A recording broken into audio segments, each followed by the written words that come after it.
ഇതൊരു സംഭവം കേട്ടോ. ഇതാണ് നമ്മളുടെ അവിൽ പുട്ട്.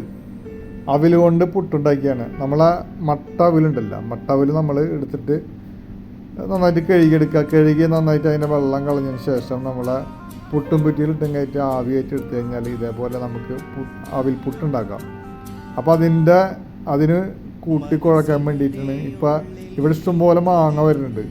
ഇതൊരു രാജ്യത്തിൻ്റെ പേര് വരുന്നൊരു മാങ്ങയാണിത്. അപ്പോൾ അതുകൊണ്ട് തന്നെ ഇത് എല്ലാവർക്കും ഇഷ്ടമുള്ള മാങ്ങയാണ്. നല്ല നീളമുണ്ട്, നല്ല മധുരമുണ്ട്, നല്ല കളറും ഉണ്ടാവും. പക്ഷേ ഇപ്പോൾ വന്ന മാങ്ങയ്ക്ക് മധുരം കുറവായിരുന്നു, അതുകൊണ്ട് കുറച്ച് പഞ്ചസാര ഉപയോഗിച്ച്. എന്നാലും പഞ്ചസാര കൊണ്ട് മധുരം അഡ്ജസ്റ്റ് ചെയ്ത്.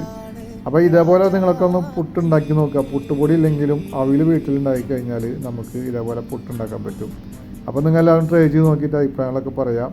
ഇതാണ് അവിൽ പുട്ട്. നല്ല ടേസ്റ്റ് ഉണ്ടായിരുന്നു. നിങ്ങൾ ട്രൈ ചെയ്യുക. ഇൻഷാ അല്ലാഹ്. അസ്സലാമു അലൈക്കും.